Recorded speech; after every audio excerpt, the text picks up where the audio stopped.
Hi everyone, I'm Miss Kotalac. I am the student teacher in Mrs. Peterson's fourth grade classroom. Today I'm going to be reading you the story The Day You Begin, written by Jacqueline Woodson and illustrated by Rafael Lopez. The Day You Begin.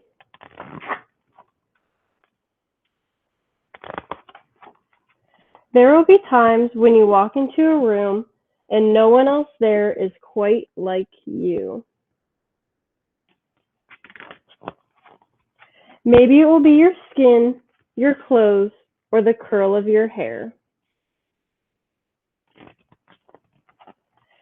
There will be times when no one understands the way words curl from your mouth, the beautiful language of the country you left behind. My name is Rigoberto. We just moved here from Venezuela. And because they don't understand, the classroom will fill with laughter until the teacher quiets everyone.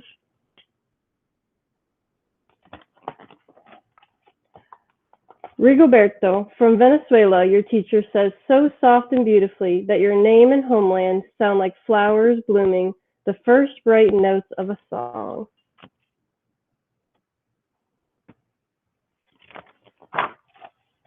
There will be times when the words don't come. Your own voice, once huge, now smaller. When the teacher asks, "What did you do last summer?" Tell the class your story. "We went to France," Tryla says. "These shells came from a beach in Maine." A boy named Jonathan holds out a jar filled with tiny shells so fragile they look like they'll turn to dust in your own untraveled hands. "My whole family went to India, Spain, South Carolina." Each souvenir a small triumph of a journey, their travels going on and on.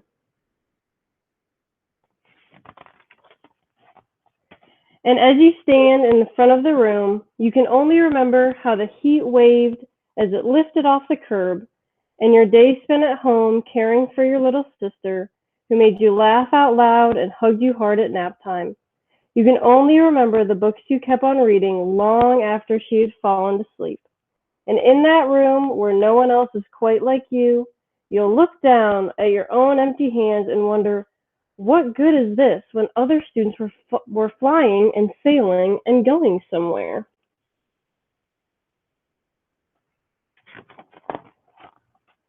There will be times when the lunch your mother packed you is too strange or too unfamiliar for others to love as you do.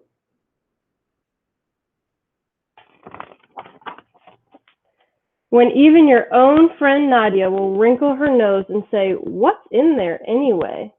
And you'll wonder how she doesn't see the rice beneath the meat and kimchi, and you'll wonder why she doesn't remember that rice is the most popular food in the world.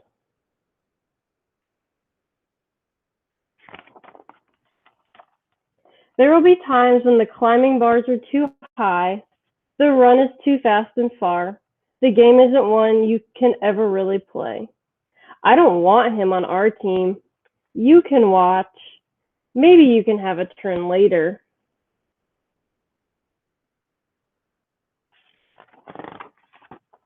There will be times when the world feels like a place that you're standing all the way outside of.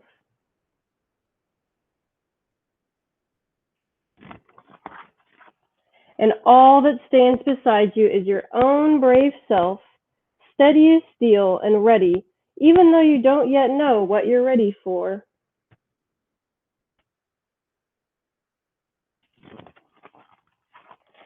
There will be times when you walk into a room and no one else there is quite like you until the day you begin to share your stories. My name is Angelina, and I spent my whole summer with my little sister, you tell the class, your voice stronger than it was a minute ago, reading books and telling stories. And even though we were right on our block, it was like we got to go everywhere.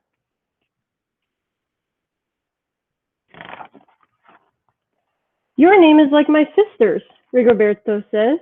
"Her name is Angelina, too." And all at once, in the room where no one else is quite like you, the world opens itself up a little wider to make some space for you. This is the day you begin to find places inside your laughter and your lunches, your books, your travel, and your stories, where every new friend has something a little like you and something else so fabulously not quite like you at all.